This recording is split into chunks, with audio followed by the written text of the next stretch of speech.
All right. Good morning, everybody. Thank you so much for joining us for our inaugural webinar on the African market featuring Zircom. We have Richard Zerba and Faith Okalet here from Zircom. They joined SESTA as our consultants in Africa towards the end of last year. So this is kind of our first real, event with them, and we're really excited. Africa is a big part of our strategy for the coming years, and we think that starting off with a really thorough education on the market is going to be key. So this is the first of 5 webinars on the continent. Naturally, Africa, the whole continent, is not a monolith. Each country and region is going to have, different aspects to it that require a deep understanding if you want to go into the market. So while today's webinar is going to be a bit longer and, kind of be a broader overview, we will then go into Southern Africa, West Africa, North Africa, and East Africa in the 4 subsequent webinars. So anyway, I just wanted to start off with that, but I'm going to go ahead and hand it over to our speakers, Richard and Faith.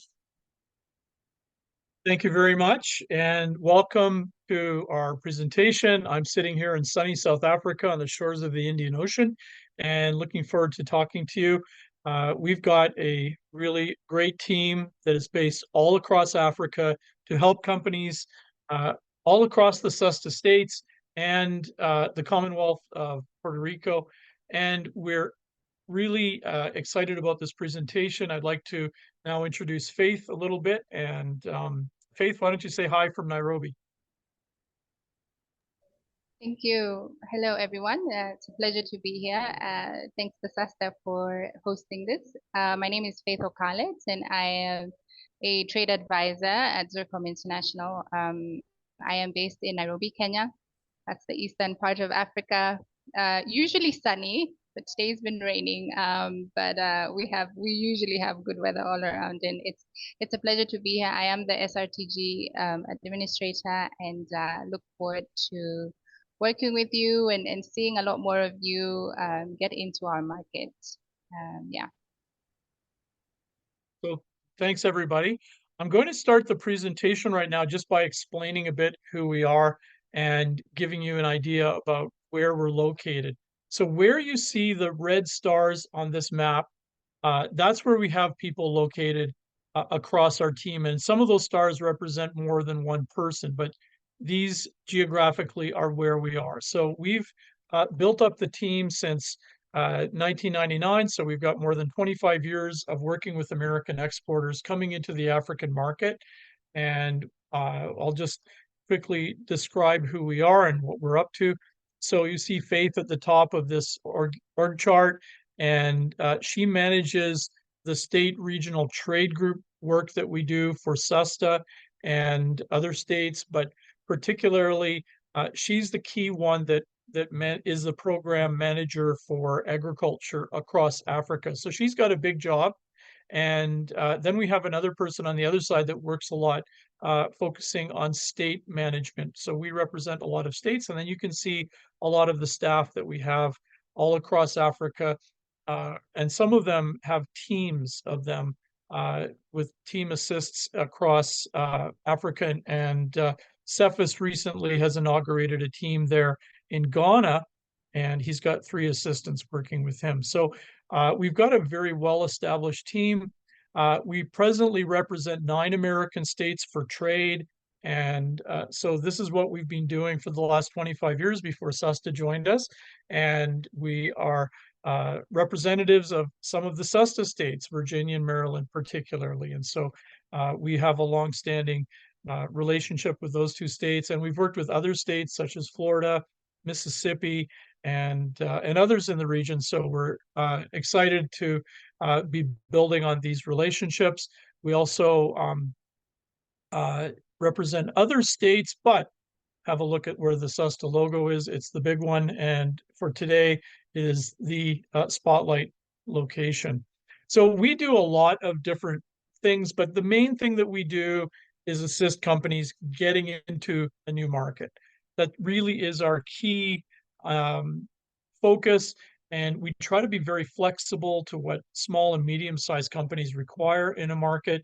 So we're going to be doing different things for different companies, and that's what is really important and natural for what is necessary for small and medium-sized companies. There really isn't any one company that has needs that are not distinct from the rest of the world. I mean, everybody that runs a company has very unique attributes, and that is as a matter of necessity.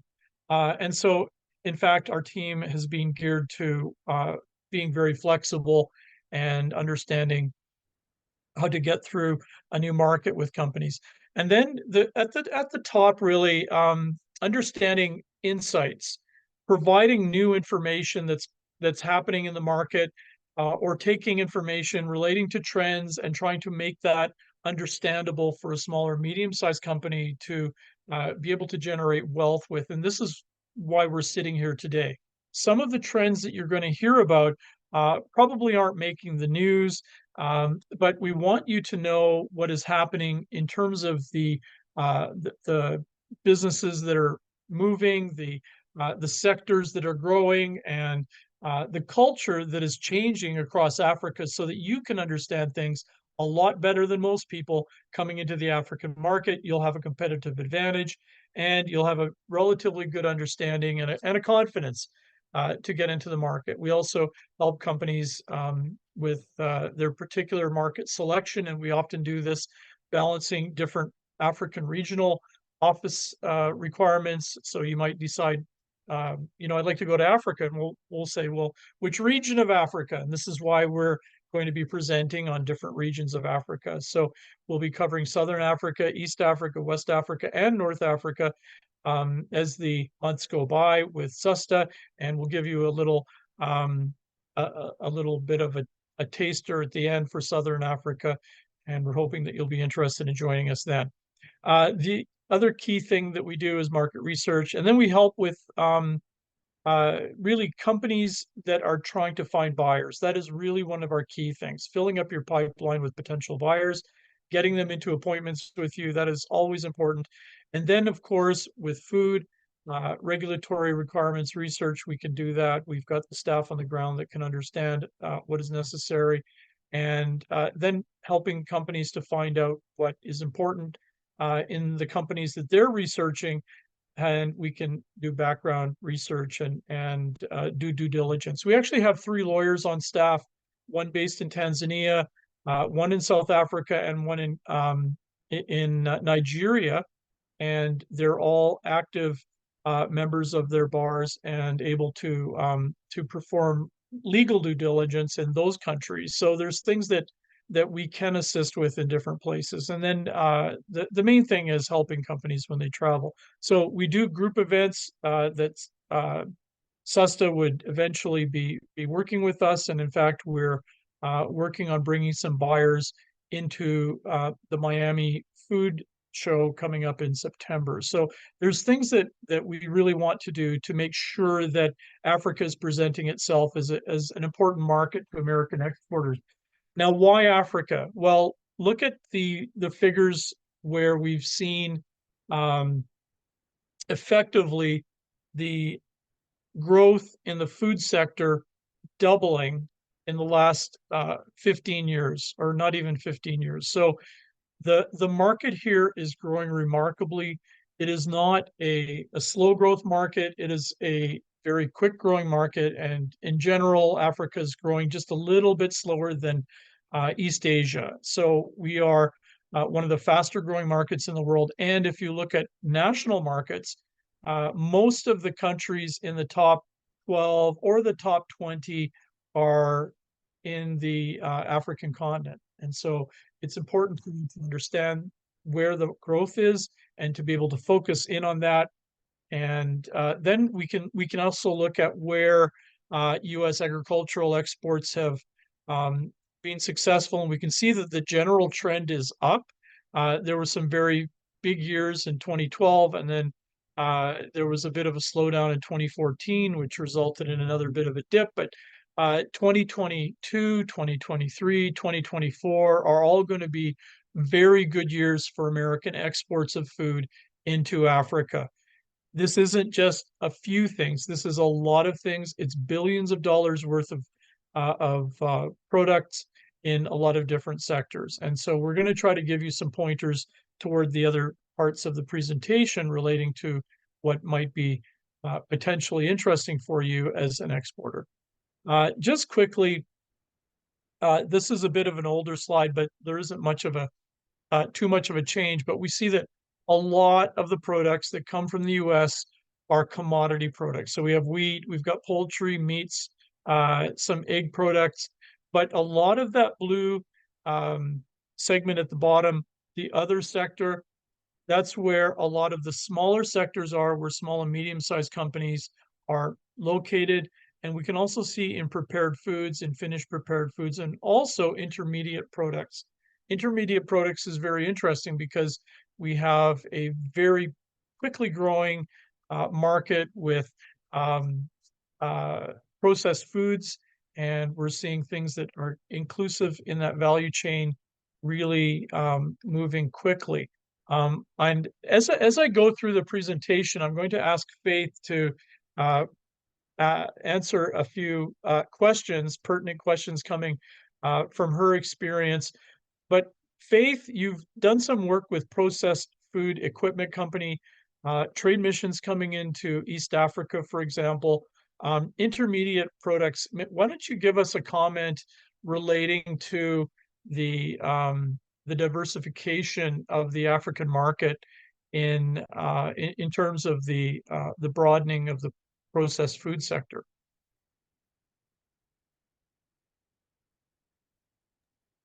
Yeah, thanks, Richard. Yeah, I think you're gonna touch on this ahead, but something that is happening, or that's important to note with the change, is just the increase of the urban population in Africa. So previously, you had a lot more, older people who were into their more traditional foods and culture, which is a good thing and which is something of value. But what we're seeing now with the younger generation is because they're exposed to, there's a whole change of dynamics, access to technology, access to social media, which we cannot ignore anymore, and is playing a big part in the younger population.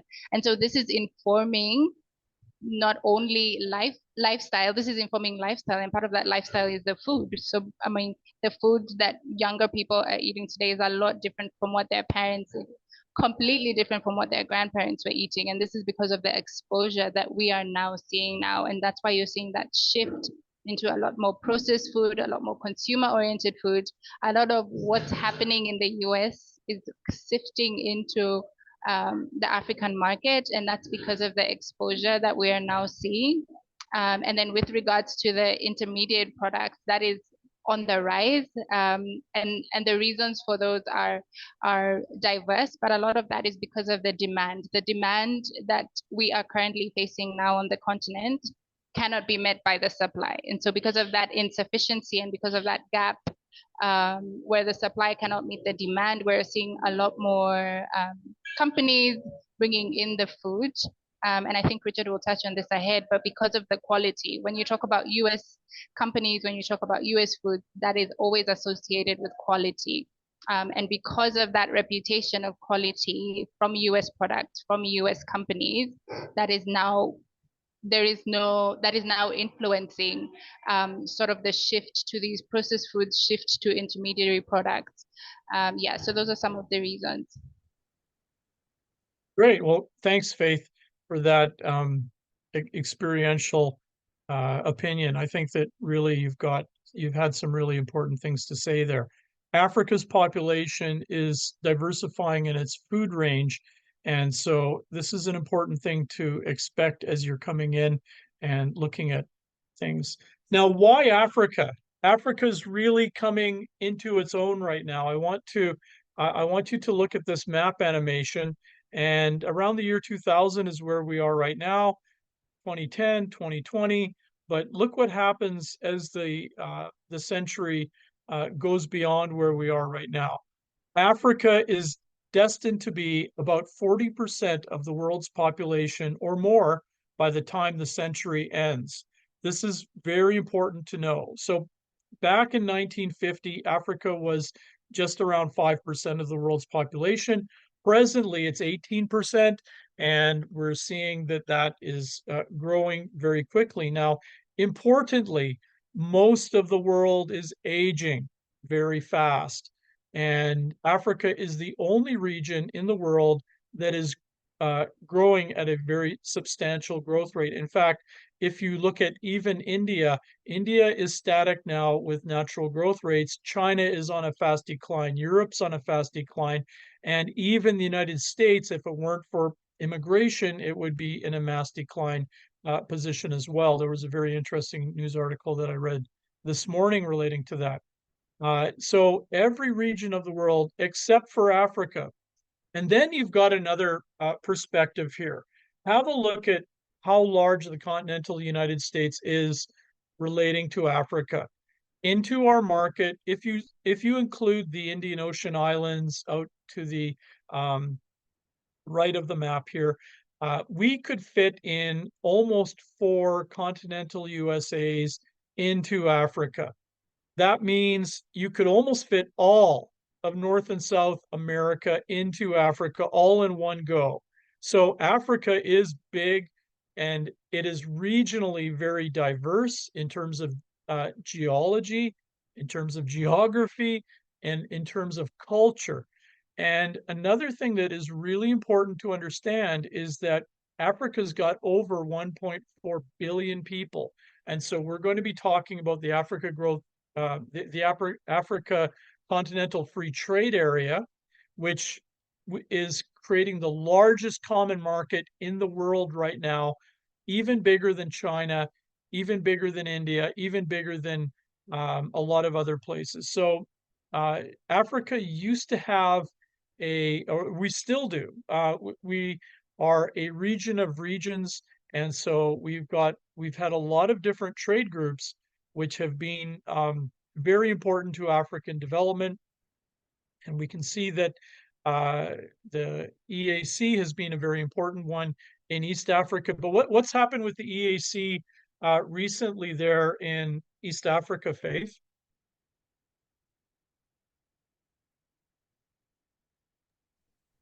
Sorry, I think I lost you a bit, Richard. What was the question? The East African community has grown substantially beyond the 5 original members there, or the 3 original members.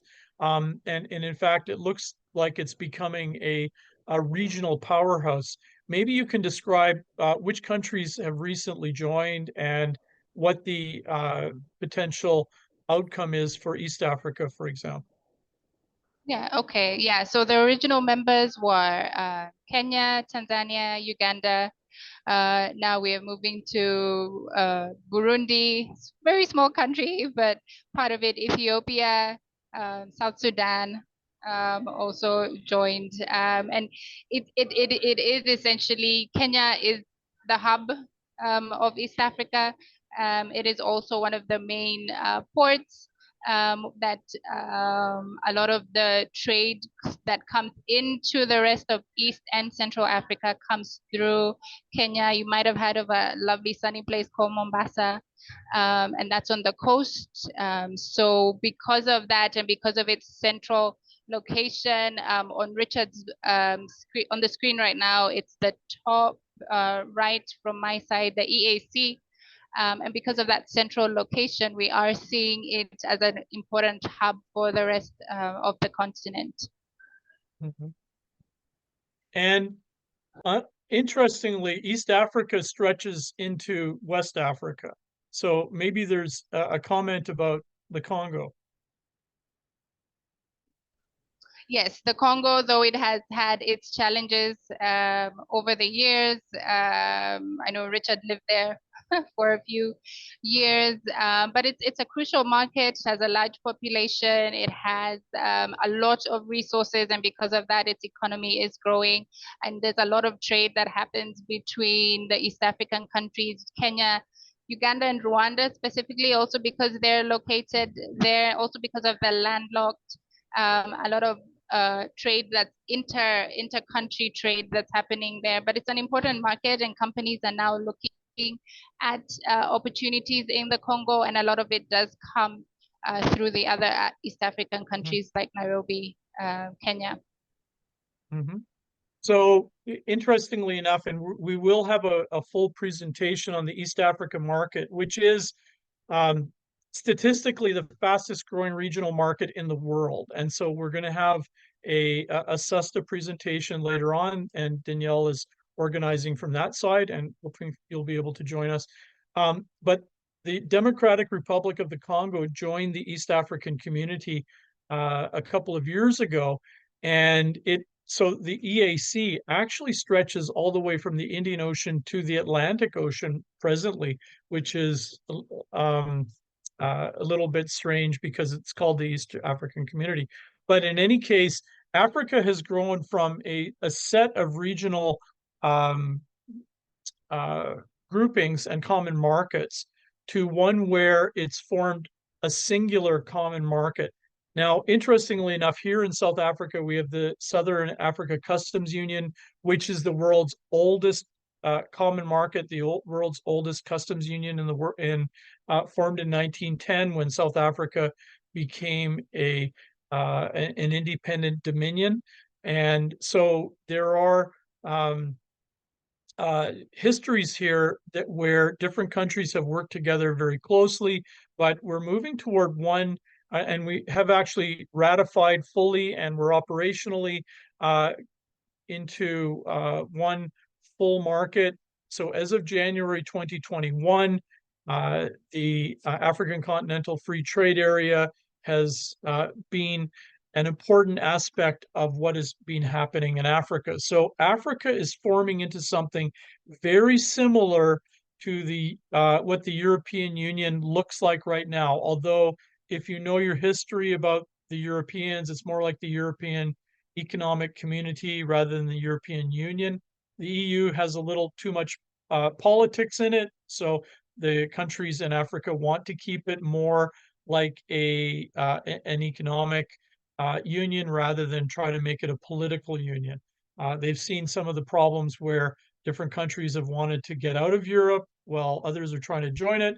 What they want to do is create something that's going to be lasting. So the Africans are not wanting to make some of the similar mistakes, but effectively over the next decades, we're going to see this continent pull into one full continental market that is functional, very similar to the European Union. So on the surface, things like a common currency, that's being discussed, but that's probably a couple decades away. They're talking about all kinds of different protocols, but importantly, for food exporters, they're going to be looking at food quality, they're looking at phytosanitary requirements, they're looking at forming commonalities right across the board relating to regulatory issues for food. And so with this huge market of Africa, the largest by numbers of persons, the largest by numbers of countries, and it's going to be one of the largest by total economic size, hopefully eventually. We're going to see a lot of commonalities developing. So as you get engaged with Africa, one of the things that you should be aware of is the formation of common regulatory requirements for companies that are coming in. This is really an important aspect of things. It makes it easier for you as an exporter, because once you start understanding how to get into one regional market, you'll be able to understand how to get into all of them. Now, this could be 5 years away. They're talking about these things right now. It could be 10 years away. The European Union wasn't created in a couple of years. It took them decades. And similarly, for Africa, it's going to be the same thing. So these are the countries that have in pink, which have already ratified the agreement. I believe that a couple others might have recently. I know that Botswana did. So we're really only at the tail end of getting everybody on the continent that has said that they're going to ratify it. So right now, this is a functional and very important aspect of what is happening in Africa. So just very quickly, there's some trends that you'll see. Some markets are going to do a lot better. Some sectors are going to do a little bit worse, maybe. A lot of them are going to do more trade with the outside world because things will be more competitive, and there will be a lot more trade internally. And then if we look at general economic growth, we can see that Africa is doing relatively well. Presently, we're looking at 4.2% this year, and next year in 2025.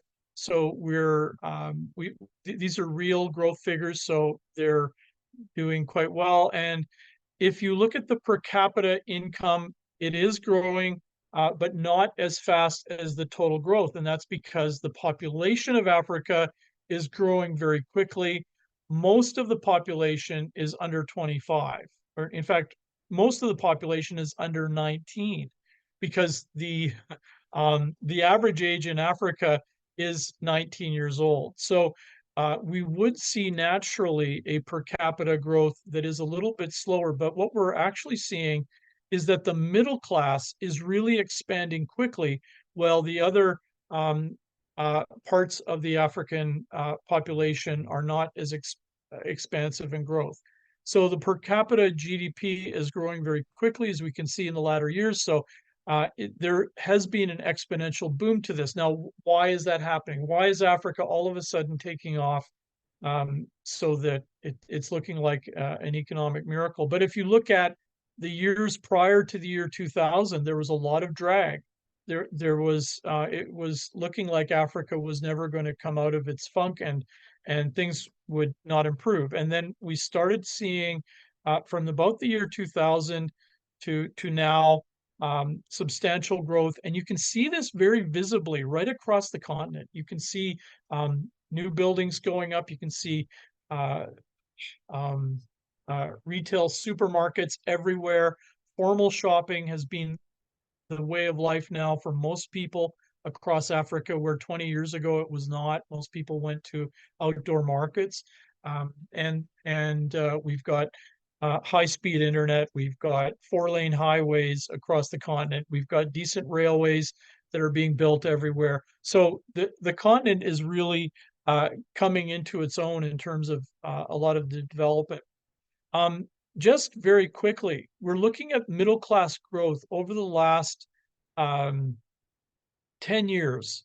It's almost doubled. It's got somewhere between 80 and 100% growth. So the middle class has really expanded across Africa. And so, as Faith indicated, with the diversity of tastes, that is where the key element of all of that diversification, that demand for local food processing companies to push through products, the demand for imports to be coming in, the middle class is where that is happening. So sub-Saharan Africa is just behind a bit of Asia. If we look at the world, it's well ahead of the world average. And then there's other developing markets in the world that are not doing as well as Africa is doing in terms of the middle class growth. So Africa, importantly, is growing like that. And then just very quickly, we can show that GDP growth by region, sub-Saharan Africa is outstripping a lot of the other regions. So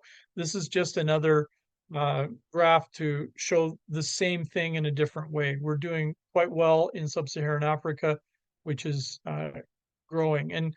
And then if you remember back to grade 7, when we started trying to understand all of these different demographic pyramids and all of that, when I was a kid in grade 7, you could probably tell by my accent, I grew up in Canada, but we had Canada and the United States looked something like this.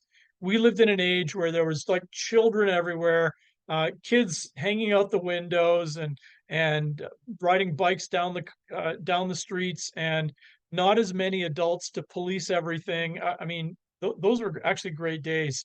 So now kids have too many parents around, too many old people watching them. But Africa is a place of youth. Africa is where young people are.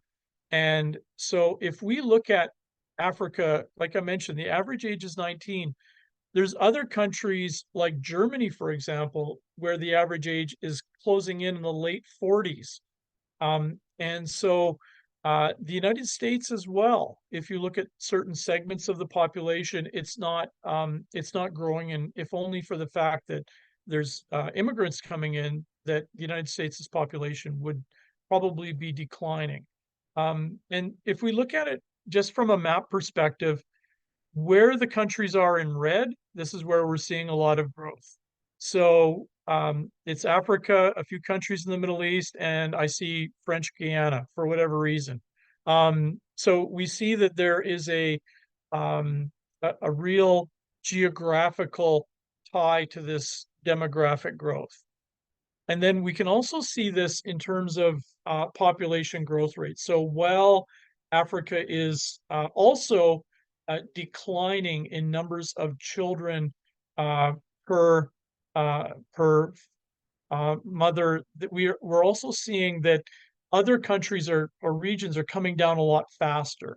And so Africa is going to maintain a natural growth rate that is relatively very fast for a long, long time. And in this, we're going to maintain a young continent full of young middle-class people, which is growing economically and where we're seeing a lot of things happening. And so if you do not believe that Africa is the continent of the future, by now I'm going to hit you with a few further statistics. First of all, look at where China is right now. Well, this chart is a little bit old. And if you were to look at the older, at the newest information, apparently a lot of the Chinese figures were overblown by about 100 million people. And all of those would have been under 20. So the actual figures of the Chinese population are would show a demographic inverse pyramid, and China's in big trouble. So by 2050, it's possible that the population of China could go to about 750 million people. Likewise, Europe. Europe is an important market for the United States, just as China is for food, but it does have a very old population in general, and a lot of these economies are looking at ways to keep themselves going, even though the average age is well over 40 in a lot of Western Europe, for example. Eastern Europe, not so bad, but we're seeing the same trends. And in fact, Poland is not doing well either. So the thing is that we're seeing these trends. Now, as a food company, where are you going to find your future markets? Because people eat. And in order to make sales where people are eating, you're going to need people. And so Africa is the market where you're going to have to be looking at, if you're looking at a long-term strategy for your company, you've really got to consider Africa as part of your strategy in the long term as well. Just very quickly, we're also seeing that the growth and the increase in population is it's really importantly shown in this graph. Even India and China are already on the decline. Yes, India did surpass China as a market in terms of numbers of people, but they've with China fudging its figures, India not fudging its figures, India's gone to 1.4 billion, a good market if you want to look at that as well. I know that Susta will be able to help you there, but look at the African trend and look at where that is moving. So importantly, you have to also understand that by the end of this century, Africa will have most of the new world labor force coming out of the continent here. So this is also important. Understand that where young people are, there's a lot of creativity. Young people are very creative in terms of new ideas, new concepts, innovations, that kind of thing.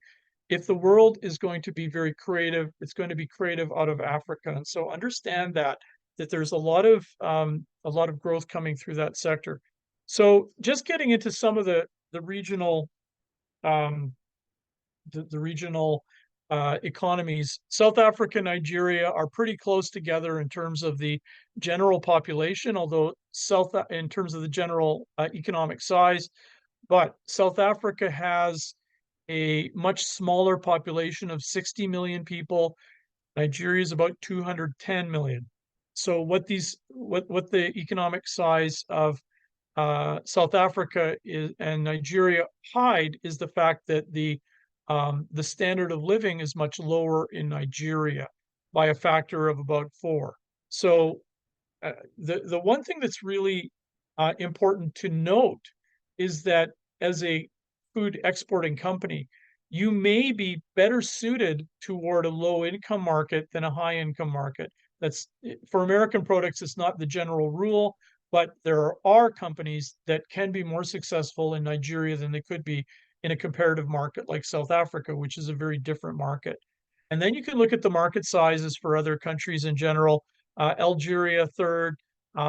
Kenya is a very important market, but we're looking at GDP from nominal perspective, and often if you're looking at it from a PPP perspective, you're probably going to be looking at something very different, because what you can buy in Africa will go a lot further than what you could get it in the United States. So if you're looking at purchasing power parity, which is PPP, then you'll find that what you can purchase in South Africa for $1 will be a lot less. You can still get a Big Mac in South Africa for $2.50.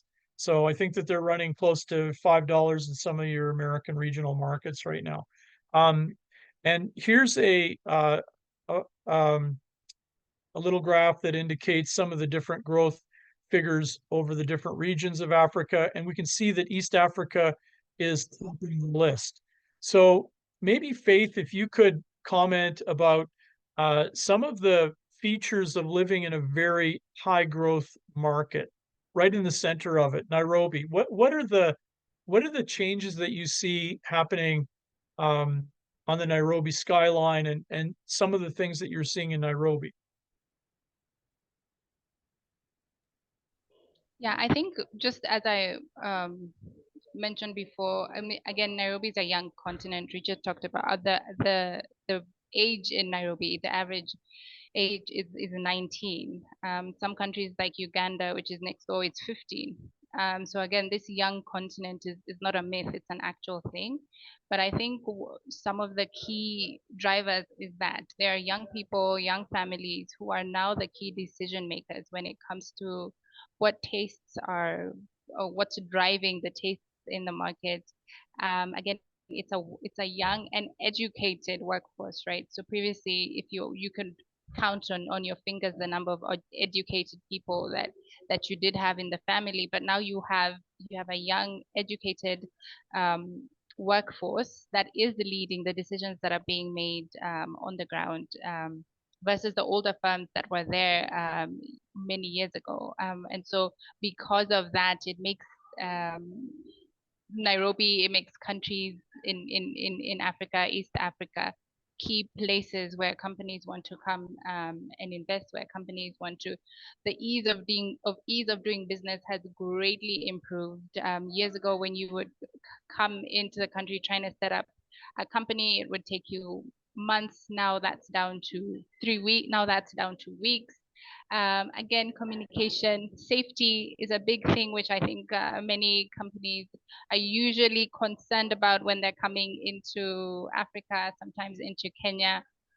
It's a safe market. It's easy to do business. The access to information is available. Again, the purchasing power, as Richard has mentioned, is going is increasing, and that's because of the middle class. We have a number of key multinationals that are now coming to set up here in Africa, but in Nairobi. We have Microsoft, we have Facebook, we have Google, we have, I think even the UN just released a statement that they're going to move half of their staff from the New York office to Nairobi.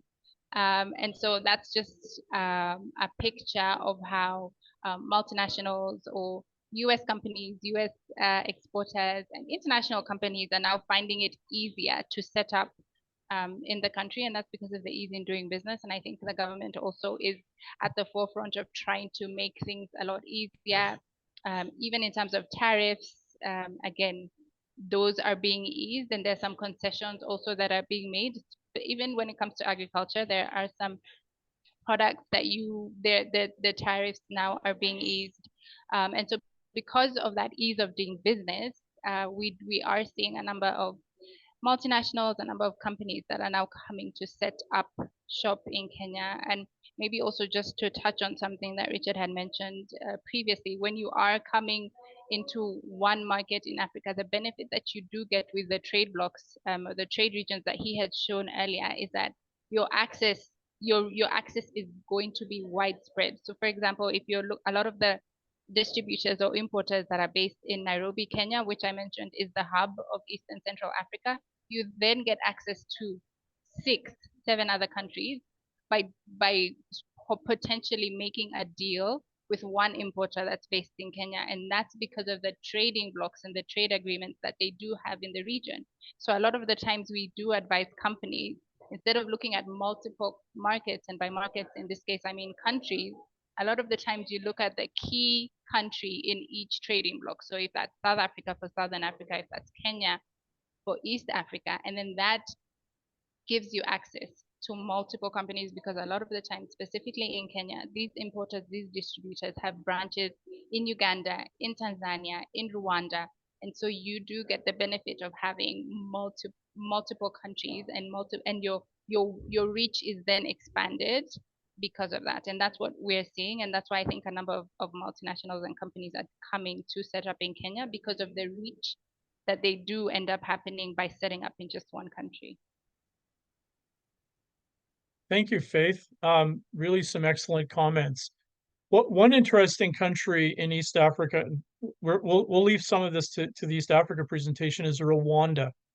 I've never been to a place that looks like Rwanda in my life. The place is awesome in terms of its organization and its cleanliness, and the fact that there's practically no crime there. It's really, really interesting. And no wonder, because no wonder that they're growing at 8%, because that place is organized. And some people say, yeah, every country's open for business, but Rwanda's really pushing it. They've come from nowhere to being a really regional powerhouse. They're focusing on knowledge-based economies. They're a center for conferences now. It used to be 30 years ago when I came to Africa that it wasn't really possible to live a comfortable middle-class lifestyle in every country. You had to kind of pick and choose. But now across the board, everything is available almost everywhere. And so you've got to understand that Africa has become something of the place that is well beyond what the perception of the normal American might have. So just looking at some of the different sectors and why Africa is growing. And I'd like to also point out that I put some maps on these things so you can see where these different sectoral trends are happening, and you can pick out why things are growing in certain areas. But what was really interesting to my eye was that there isn't like so much overlap.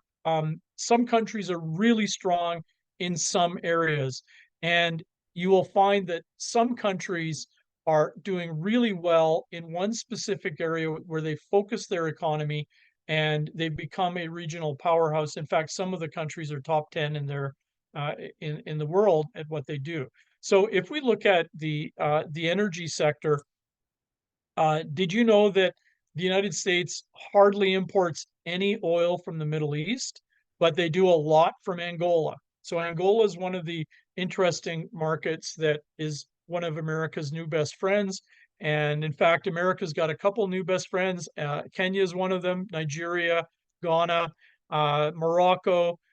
Those countries form a keystone of American kind of really friendly interests. There's some smaller countries like Mauritius and Botswana as well. And so diplomatically, the countries are very friendly. But interestingly, I was just part of a trade mission to Angola, with the U.S. Department of Agriculture. And Angola is a place that has got a lot of very sophisticated cold chain logistics requirement setups. And it's a place where you can come in and do business on almost a first world footing in a lot of ways. But effectively, if we're looking at where the energy sector is growing, we're looking at those countries in green. You can see that the trend is generally very strongly upward, and the growth is centered a lot in West Africa and even in East Africa, where we're seeing East Africa coming up in the energy sector. In fact, Uganda has some of the world's largest petroleum finds, and they haven't even been really fully discovered yet. But interestingly enough, Africa is full of energy. Botswana has 23% of the world's coal reserves. It's the Saudi Arabia of coal, and they're almost mining none of it right now. They're only just starting to put rail tracks into Botswana to allow for export of coal. So there's a lot going on in the energy sector, and just wanted to pull that together for you. The other thing is the mining economy. 18 or 20% of the world's exploration is happening in Africa right now. And Africa is the #1 location for a lot of the important metals that are driving the world's economy. So if you can have a look at this map where the orange and blue countries are, have a look at this, the one where the green countries are. You'll see that some countries are really strong mining countries, but not energy countries, and other countries are really strong energy countries, but not mining countries. So a lot is happening. But interestingly enough, you see the little country of Guinea over there. The world's largest iron ore project is happening right now, $20 billion of investment by American, Australian, and Chinese interests. It's going to be a booming location there, and it's going to uplift a lot of people. So the mining economy is really strong across Africa, and it's going to be set to grow as the world economy grows because they're exporting, but also domestic demand is driving a lot of what's happening in Africa. And then we look at the tourism sector. Have a look at Africa is the second fastest growing region for tourism right now in the world. And if you've traveled to Africa, you'll know why. But the tourism sector, which is also tied very closely to hospitality, if there's any food services companies listening right now, it is a great place to get set up with a partner over here in this sector. But the tourism sector is very, very important. For South Africa, for example, it is the #1 foreign exchange earner, more than mining. And you know, South Africa's got gold and diamonds, more than manufacturing because it manufactures a lot of automobiles. But the tourism sector is very important to Africa. And so get over here and spend something in a hotel, go see some wild animals too while you're at it, and contribute to the tourism sector. But it is one of the most fastest growing sectors. The digital economy growing with exponential speed in Africa because we've got a young population that understands what's happening. There's a lot of startups, thousands of startups happening right across Africa. And there is a lot of not just interest, but people really start these little companies and go global immediately. In small countries, they have to go global immediately because they want to have a decent market. They come up with good ideas, not necessarily because Africa is a great place for IT, but because the young people understand the global dynamics, and they're sitting in a place where they don't have a lot of opportunity. So they come up with some great idea, look for international capital that will come and invest a few $1,000,000, and they're being successful at it. So this is one of the sectors that is really turning the dial and moving things in terms of the growth of the middle class. We're seeing a lot happening in the digital economy, and we can see this in areas such as Cape Town, Accra. Maybe there's a comment from Faith about Nairobi as a as a digital hub right now? Yeah, definitely. And I think this just it cuts across. It's not just Nairobi, but it cuts across again because we have access. If something that I recently found out is that Kenya has one of the highest rates in terms of usage of TikTok um, in the world, not just in Africa, but in the world. And that tiny country in the east. That's just an example of this digital landscape, digital economy that's growing. And again, it's coming from the young population. So really, that is where that's the future, and that's where that companies really need to be aware of this and the impact that it will have in the future. A lot of the decisions that companies are basing their decisions of are because of what's happening in the digital economy and because of the expansion that's happening in the different regions. Mm-hmm. Thanks, Faith.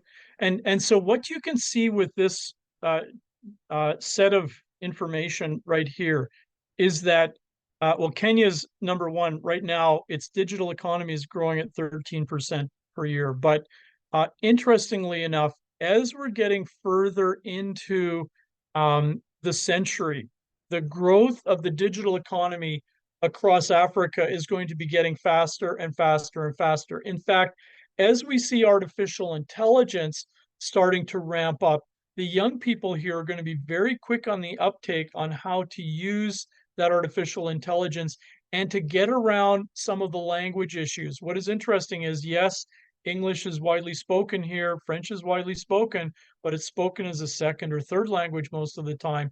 AI helps you get around that, and it's going to be very interesting to see how young Africans who are relatively Western in their outlook are going to be able to capture parts of the market that they weren't able to touch previously because of geographic or some cultural or linguistic reasons. So, interestingly enough, this really sums up what's happening in the digital economy, and that's also interesting. I'd also like to point out that the agricultural economy is growing very quickly across Africa. We can see that there was a bit of a blip as COVID happened, and then we're seeing a very fast recovery. But in the graph there, but interestingly enough, climate change, what is climate change going to be doing to Africa? It looks like climate change will bring relatively more rain to Africa, and particularly into regions which are very dry regions. So this is interesting because it could show that there is going to be more agricultural activity in Africa than we're presently seeing in bigger areas, which will open up new avenues of pursuit in business for agriculture. So, Richard, why are you talking about all of these different sectors? Well, the thing is that all of the keystone sectors are looking really good for Africa, not just the old resource sectors of agriculture and mining and energy, but the new sectors that are coming in and how Africa is building on those. And Africa's as a generality, but it's really the individuals and particularly the young individuals in Africa that are making that difference in terms of together as an amalgamation, making the economy grow here. And so what is happening amongst all these young people? Because this is really an important thing to understand, that not only have we seen the population grow very quickly, but we've seen the population change in dynamics in terms of what they believe and how they take things, take those beliefs into the workplace, into the business place.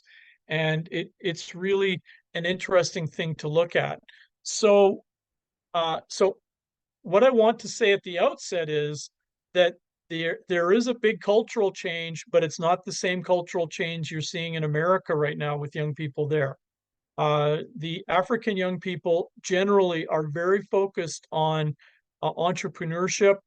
A lot of them, if you ask them why they're going to university, almost 4 out of 5 will tell you, I'm going to university so I can start a business or I can join my family's business. not so that I can get a formal job in the economy, and that's also out of necessity. There aren't a lot of formal jobs available for young Africans. If there's 15 million young Africans coming out of universities every year, there's probably 3 million jobs available for them. So out of necessity, they've got to create something of their own, but they're doing it. Then the next thing is they're focused on, they understand what it requires to be comfortable in a middle class lifestyle. They're very focused on that target, so they become accomplished. They understand this vulnerability that you see point number 3. That's still because there really isn't a big safety net available for them, like you find in a lot of European or American settings. And so they understand that they're vulnerable, so they're a little bit risk adverse in some ways. The other thing is that they're focused a lot. They see a lot of what's happening globally. They know what is possible, and so they're working to attain those that kind of a lifestyle, but doing it very carefully and cautiously. The other thing is they have a very strong respect for tradition, a very strong family tie, and a very strong tie to faith groups and their church and synagogue and mosque communities. Interestingly enough, in sub-Saharan Africa, the church attendance used to be about 35% back in the 1960s. So the grandparents' generation. Presently, young middle class people go to church once a week 70% of the time in sub-Saharan Africa. So there's a big difference in how they look at their faith communities as well, and where they're getting their communal values from. The other thing is, the next thing is planning. They're resourceful and look forward and forward thinking. Very interesting in terms of how people are looking at planning their lives. And so this is part of what we see, what we've seen traditionally with more other cultures, but Africa has really taken this one importantly, and this ties in with the high value that education has for young people. And it's not just the families that are valuing education for their children, it's the young people themselves, and they're often the drivers that are pushing themselves where their parents may not know all of the ins and outs of how to get into these institutions and that sort of thing. The young people are driving with their own dynamics and their own needs. And again, a tendency to hustle. They often have what we call side hustles or a side job. And so they're working a lot. The old jokes about Africa time, I would actually say that young Africans are more like the Swiss than the Swiss in terms of keeping time now. They are often very good. Working as a business owner amongst and across Africa, I would say that young people are commendable in terms of how they manage their deadlines here. Not everybody, of course, that's normal, but the thing is that as a cohort, as an age cohort, we're seeing that as an attribute of the young people. Now, if China had this back in 1980, when Deng Xiaoping changed China from being predominantly communist to allowing some entrepreneurial activity, China would have surpassed the United States long ago. We've got young people that can speak English. We've got young people with access to global information. We've got young people that are very entrepreneurial and education focused. China didn't have all of that back then, but Africa does now. So keep this in mind as we're watching Africa grow and participate more and more in the global economy.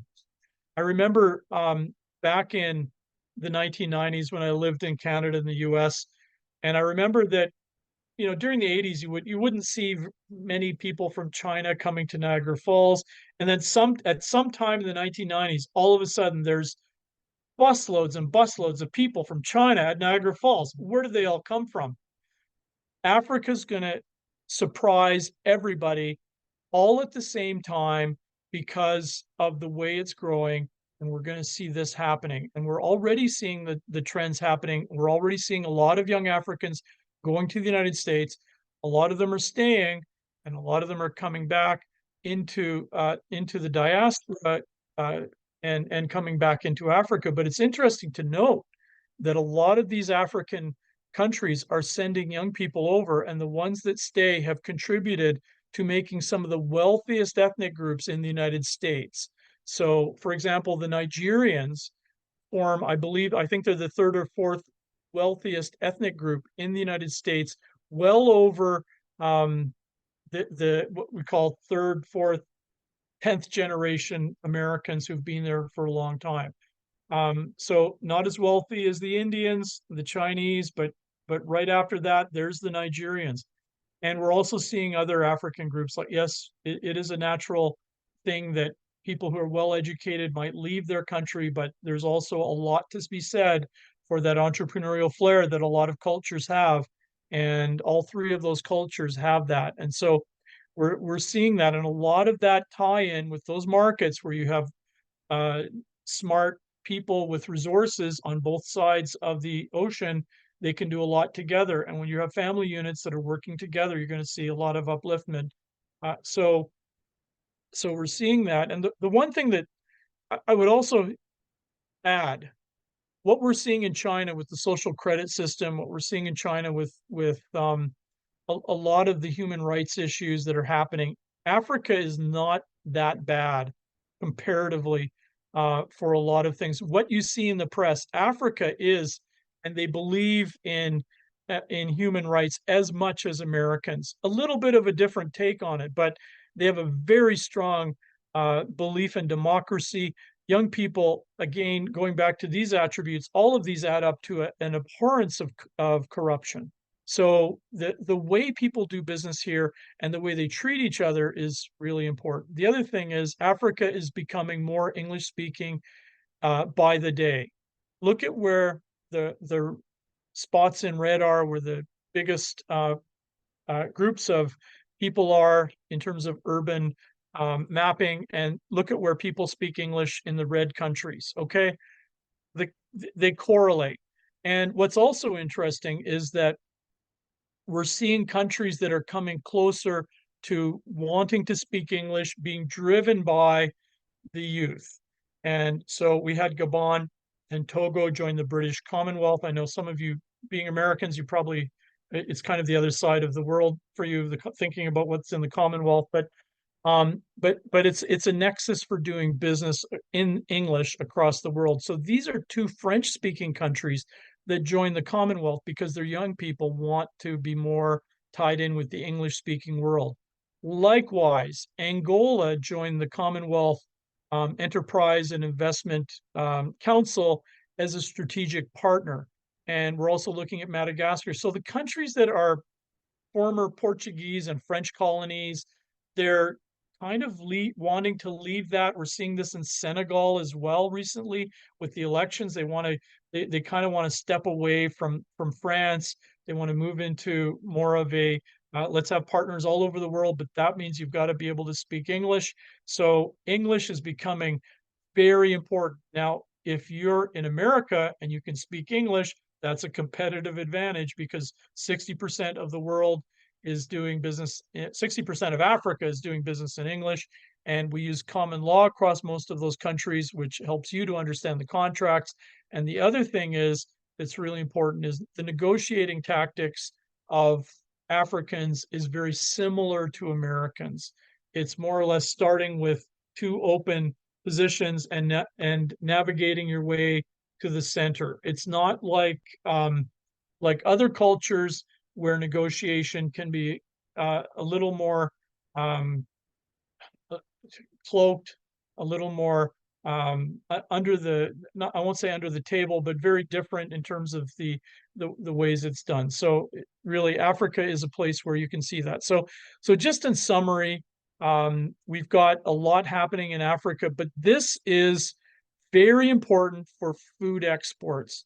I've crossed a lot of territory trying to get to a lot of things, and I know I'm running quickly out of time here, but all of these different things point to a diversification of tastes, a lot of latent markets, meaning markets that are ready for you, but do not have a competitor in them yet. Markets that are looking like they might be available, and then in 3 years, you're going to find that there's a huge demand. So, and also where you can come in as a, smaller or reasonably sized, medium-sized company and get a decent market share sometimes with your particular food because you might be the only one that goes there. And so think blue ocean a bit. Think about meeting some of the best business partners that you can work with. We have worked with over 4,000 companies over 25 years. And not once have we been told that our American company has been involved in corruption. And that's because we want to be here to help you sort out the nonsense. We want to filter a lot of the bad stuff away. We want to help you find good business partners where you're not reliant on an email coming from, Sam Slam from somewhere land. We want you to be comfortable with the people that you're going to be meeting. And this is why we're here. We have a really great team of mostly relatively young professionals. I'll tell you, it got scary when I started hiring people half my age. But you know what? Was really scary when I started hiring people a third my age. That's when it really got scary. So maybe Faith, if you've got any closing words, and then we can open up for questions. Yeah, I mean, just to reiterate what Richard has said that this is the business destination, and not later. It's now, and when I mean now, it means like getting your foot in now and not waiting till it's completely ripe, because you have to start making those introductions now. It's a market, it's a key business destination, and by the end of the century, as Richard said, we'll have 40% of the world's population. Again, largest common market by population, largest common market by number of countries, largest common market geographically, fastest growing national economy, English is spoken, diversifying food taste. And again, even just to mention the fact that we are having such diversity, the number of multinationals, there are over 200 multinationals in Nairobi alone, in Kenya alone. And that just shows you if we are having those multinationals, the expatriates coming into, we are seeing also an increase into their tastes and their needs, which are not locally available and which have to be supplied by the US suppliers. And that number is increasing, and that means the demand is increasing. In one of the places I stay, there's a whole store where all the products are just imported US products because of the number of multinationals, number of expatriates that are coming and settling into the country. And that's just Kenya as an example, not talking about the rest of the region. Again, we are also transactional, and that's, I think, a made up word. It's a mix of relational and transactional. Africans want to get transactions done, but we are also very relational. And so merging the two is the word it's a mix of both. And so it's important to also understand that as you're coming to do business, we don't go straight into the business. We'd rather tell you about the weather before we talk about the deal, but eventually we'll get to the transaction because they want the transaction to happen. But it's also understanding that the cultures are different and the way business is done is different. And again, that's what Richard mentioned. That's why we're here, to be able to help navigate the different cultures and the different way that business is done. Because again, this is where a lot of the demand for some of the products is going to be 10 years from now, and so 5 years from now, and it's important to start now. Thanks. And when you travel to Africa, when you go to East Africa, don't miss Zanzibar. Don't miss the Serengeti. When you come to South Africa, maybe Kruger Park and Cape Town look interesting, but I'd also say look at the area around St. Lucia north of Durban. If you're going to Morocco, don't forget Marrakesh. Egypt has the pyramids. There's lots to do that will make your trip very enjoyable. One thing that's really interesting when you're doing international business, you will repeat the visits to the places you like. And the places you love, that's where you'll find your business partners quite often. So when you come to Africa, know that you can really enjoy the market here and have a good time when you're coming to do business. Take some time to learn a bit about the market, because the more knowledge you have and the more experience you have, even as a tourist, but as a working person who can pick up on a lot of those things, it adds value to your experience, which adds value to your pitch, and really just giving you a better perspective on that country. And when you've got talking points that you can relate to your counterpart in the other countries, that helps you become a better business partner. So when you're building relationships, always think about getting to know the people, getting to know the country a bit. Do a bit of reading if that's what you like, or if you're not so much a bookworm, look at some YouTubes about the different countries that you might want to travel to, and you'll find a lot of really interesting things happening in Africa. So we're really excited about helping you out coming into the market. Maybe Danielle, if you've got some comments, or if you want to discuss and bring up some of the questions we've got. Sure, absolutely. Yes. So as you noticed, you're muted, everybody on the call, just to keep the background noise down. So if you have questions, please put them in the chat or the Q&A. And real quick before we get to questions, I wanted to share my screen and show you a couple things that we have coming up. If you go to our events page and you scroll down to our September events, you'll see that we're bringing buyers from South Africa to the America's Food and Beverage Trade Show in Miami. So if you would like to meet with South African buyers, you can register for this event. Great, especially if you're going to be exhibiting at that show. We're also bringing buyers from Colombia and the Caribbean to that show as well. And then we just posted last night the second Africa webinar on Southern Africa, the anchor of the African economy. So if you would like to register for that or any of our upcoming webinars, just make sure you navigate to this export education tab, and you'll see our export readiness training is up. And like I said, several webinars and the Africa consultations. So if you would like to schedule a call with Richard, Faith, and Cephas, you can do that here by registering for those consultations, and same goes with our other consultants. So I just wanted to mention that. And now we can get into a few questions. The first one concerns free trade agreements. I am interested in learning about the different free trade agreements that the USA has with various countries in Africa. Have these FTAs been helpful and effective with export to Africa? Any cost savings?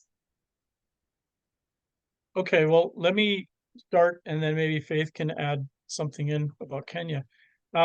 Morocco is the only country presently with a full free trade agreement with the United States.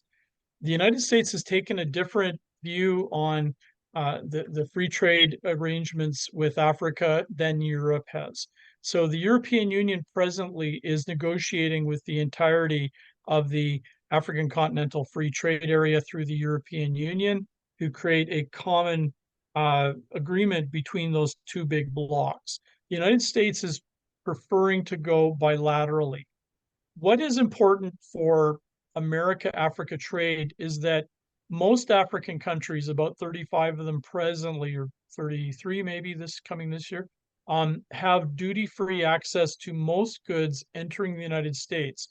So this is one of those things where it's trade, not aid. They're trying to help African economies to develop, and those that are have a check mark next to them with democratic are able to get into the United States with duty-free access to most manufactured and a lot of the resource goods. So from the African side, it's easy to get in. From the American side, a lot of goods are, you'll be surprised that a lot of African countries do not have very high tariffs. And if you're coming in, for example, with a product that is for a value chain like food ingredients or feed, a lot of that is zero rated. If you're coming in with processed foods, it might be 0 to 20%. Some markets still have residual very high tariffs, and that's often the French-speaking countries because of the way the French countries were a little more protectionist. But we're seeing that presently the United States and Kenya are negotiating a free trade area. And maybe, Faith, if you want to provide us a comment about what's happening with Kenya. Yeah, so the US and Kenya are working on a strategic trade and investment partnership agreement that would cover a number of sectors, and agriculture is one of them. I think it would definitely look different than an FTA, but it definitely is a start. It hasn't yet been finalized, but I know by the end of last year, they were close to getting into some agreement. They are continuing to collaborate. I know the president has been to the US a number of times, and so this strategic trade and investment partnership should be finalized, they did say, before the end of this year. Yeah. Mm-hmm.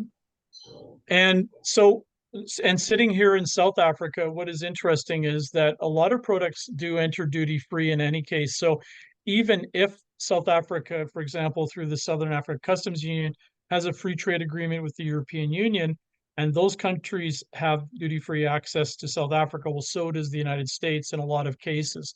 So it's not so bad in terms of that, but the United States is looking at it from country by country, and where they've got good diplomatic relationships, they're going to be opening things up.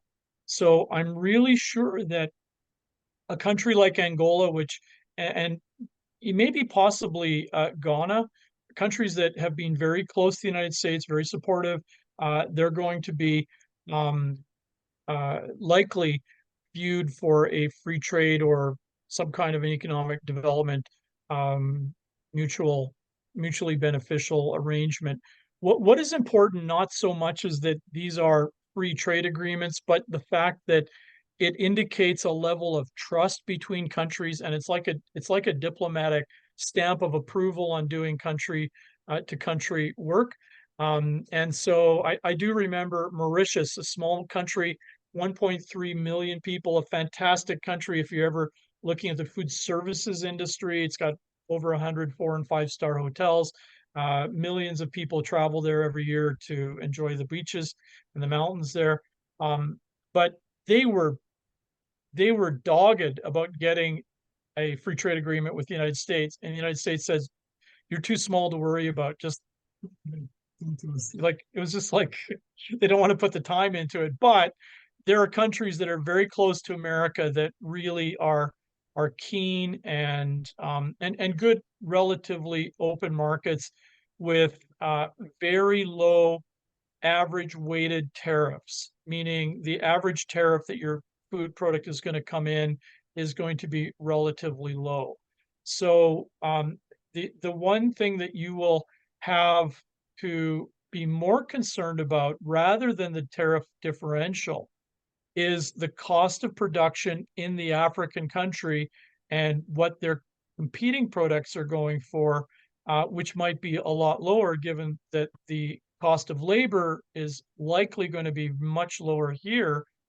So if you're a highly automated plant in the United States, it's likely depending on how you've got all your cost factors worked out, you might be even cheaper than low-cost labor in another market, which may make things very interesting. So there's a lot of things that go into that pricing differential. The other thing is scales of economy. Maybe your company can make things for a lot less than the local African producer.